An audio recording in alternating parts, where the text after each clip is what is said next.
Hi, Stonebriar family. My name's Wylie, and if we've never met in person, you might not know this about me, but the high school students like to call me extra. And it's just like it sounds. It basically means I'm a little bit over the top. My thoughts go in 10 different directions at once, my body the same way, and I think because I'm extra, there's this thing that happens to me a lot, and maybe it happens to you. Basically, I get caught on things, and I get stopped in my tracks, pulled back, and sometimes fall flat on my bottom. So an example is I'll be walking through my house, turning off all the lights that my family leaves on with my purse on. I'll walk around the corner, and my purse strap will get caught on the doorknob, and I'm just abruptly stopped, pulled back. Or the other day, I got out of my car, and my little jacket hem got stuck on my car door, and I fell flat on my bottom. And if you're watching it happen live, it's really funny. But it got me to thinking about 2020 and how many times I've been stopped in my tracks, pulled back, or fallen on my bottom. So I just started to think about there's so much in this year I haven't been able to control.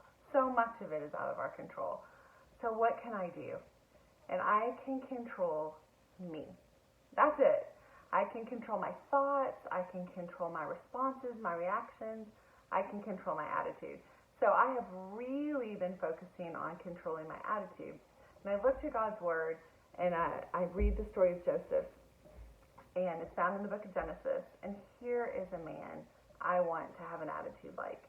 He had highs of being elevated to the prime minister of Egypt, highs of being his parents' favorite child, lows of being sold into slavery by his brother, lows of being imprisoned falsely for something he didn't do. And it didn't matter which place he was at, the high or the low, he was the same. He was faithful to God. He was grace-filled to others. He was an example with his character. And I want to be like that. I want my attitude to reflect the God I love. So there's a famous quote on attitude that I'm going to read you. It's just a small part of the quote. But it says, I am convinced that life is 10% of what happens to me and 90% of how I react to it. And that is written by Dr. Charles R. Swindoll. And we like to call him Pastor Chuck. So thank you, Pastor Chuck, for this quote that I have quoted 1,000 times at least in my lifetime. And I don't think there's a better reminder for 2020 than it's only 10% of what happens to us and 90% how we react to it.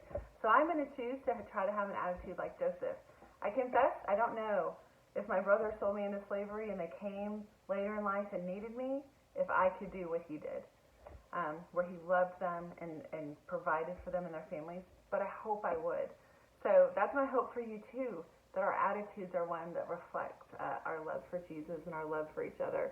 So thanks again, Pastor Chuck, not only for this, but for teaching us so faithfully God's Word and being a real life example of a godly man with a great attitude. Have a great week, Stonebriar family. If we haven't met in person, I hope we can soon, and I'll be the one out there. But remember that you are loved. We'll see you soon. Bye.